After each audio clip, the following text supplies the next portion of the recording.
Salvete amici, Magister Miki here, with an advanced tip for Imperator Rome. We finance professors have hobbies, and one of mine is playing Imperator Rome. I'm creating a collection of advanced tips I've learned while playing this game in case you want to have a study break, or play Crusader Kings in Imperator. This is going to be the first of numerous videos going over the bloodline traits in the Invictus mod as of update 1.9. I'm going to cover what the bonus is, where to find them at game start, and how urgently you'll need to acquire them if you want to help you decide when and if you should pursue this bloodline.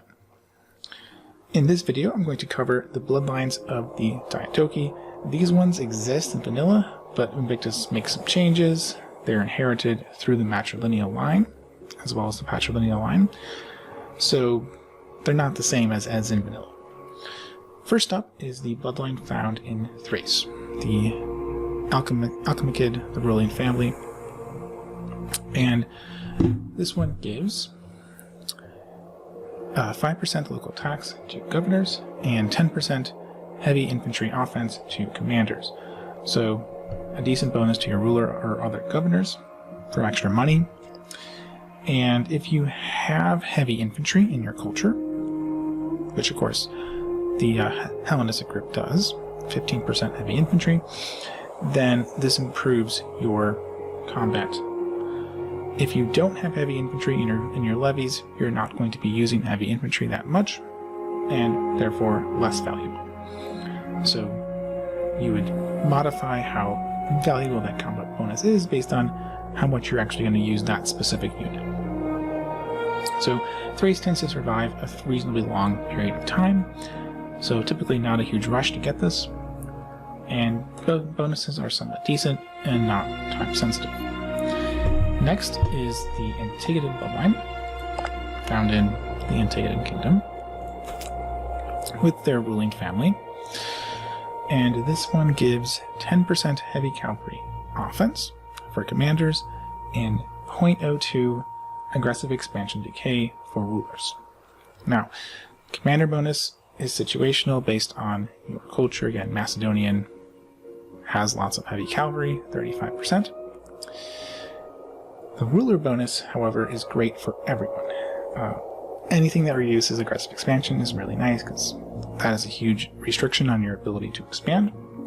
Now, this country tends to collapse very quickly after their ruler dies, but it does usually survive in some form for a long time after that, so there's actually not a huge rush. It's high value because of that aggressive expansion bonus, but not very time sensitive. Next, the Antipatrid bloodline. So this one is found in a bunch of different countries. So the Antipatrid family is in Macedon, and they have it here, but this is married into Thrace through the wife of the current ruler of Thrace, so all of her children are going to have it. The Antigonid kingdom has it because the primary heir, his heir, has the bloodline.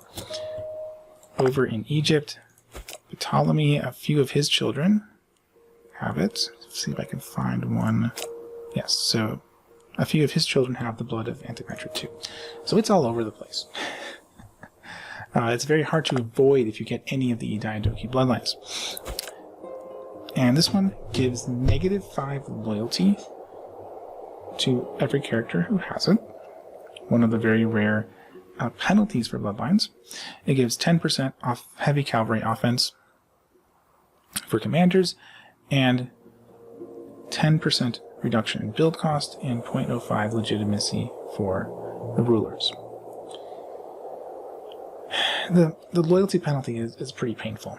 To be honest, then this really hurts the value of this bloodline.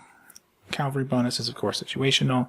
The building cost reduction is quite nice. It will save you quite a bit of money over your entire campaign. Legitimacy is helpful if you're a monarchy, otherwise it doesn't really give you very much. It's very widespread in many countries, many of them very large countries, so zero rush, it's always going to be there. However, it's probably below average value, one of the worst Diadochi bloodlines out there just because of that negative loyalty. And you're not going to have to deliberately go after it because you'll probably just get it naturally when you pick up one of the better bloodlines. Alright, so that is Imperator. Next one is the bloodline in Egypt. So, Blood of Ptolemy, he has 5% culture group happiness, or unintegrated culture group happiness for rulers, and 5% research speed, or research points. So the 5% happiness for the non-integrated culture groups, that applies to a lot of pops, and therefore it's quite nice. Really helps you with happiness of newly conquered pops. Research speed is somewhat helpful. You'll research faster, but there's a cap, a maximum on research point production. So if you hit that cap, this bonus isn't helping you anymore. And there is also a penalty of being ahead of time for research speed. So again, researching faster will get you your innovations quicker, but there's diminishing returns. So it's above average value, but it's mostly because of the culture group happiness, not because of the research speed. And Egypt lasts forever, not time sensitive here at all. Now the Seleukid bloodline,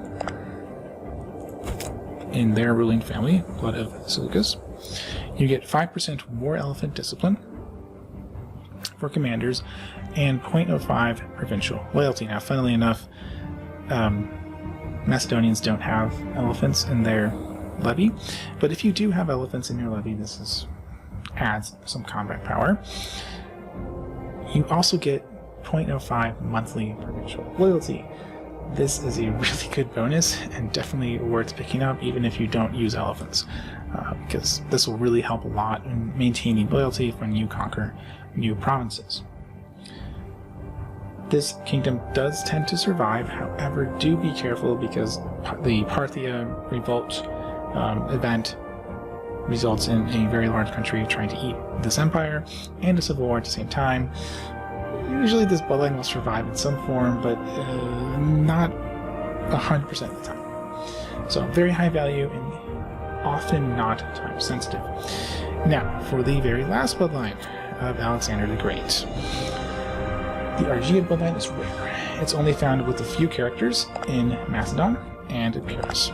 So in Macedon, the wife of the ruler has it, and so all of their children have it. However, there are events that kill off the oldest son. There's often a revolt between the second and third sons. So if Macedon survives, and it often will, you might be able to keep it, but you never know. These three kids, if they die off, the bloodline goes extinct. Now in Epirus, Epirus himself does not have the Argead bloodline, but if you go to his primary heir, he has it, and his children, as well as his sister, are going to have it. Now, there's kind of events that trigger, but if it'll usually survive in this country, except Epirus tends to get eaten pretty quickly by Rome. So if Epirus goes away and it dies out of Macedon, that's it for this bloodline. And this is a really good bloodline. So it gives +1 martial and +5 attraction as heir if you are a monarchy. It gives 5% heavy cavalry discipline to commanders. It gives 0.05 monthly legitimacy and -10% aggressive expansion impact. So a really, really good bloodline. The +1 to the stat is great, especially martial. Martial is a really great stat to have. 10% reduction in aggressive expansion, also amazing. If you don't use heavy cavalry, that doesn't help you, but if you use heavy cavalry, you get a commander bonus there. This is extremely high value and very time sensitive. Grab it quickly, and you definitely want to grab it if you're collecting bloodlines, because this is such a really good. So overall, for the Diadochi, Argead bloodline, Alexander the Great's bloodline is really good. It's a must pick. The Seleukid, Antigonid, and Macedon Ptolemy kingdom. Those three bloodlines are also quite good, especially Antigonid and Seleukid. Alchemid and Antipatriot are below them. Besides the Archeid bloodline, the rest of them are not a huge rush to pick up. They're typically going to be surviving. They're all present in large countries that tend to be pretty successful, or at least survive for a long period of time. Alright, so if you found this video helpful for your study break, please comment, like, and/or subscribe so that others can find this video too. Happy not studying or playing Crusader Kings.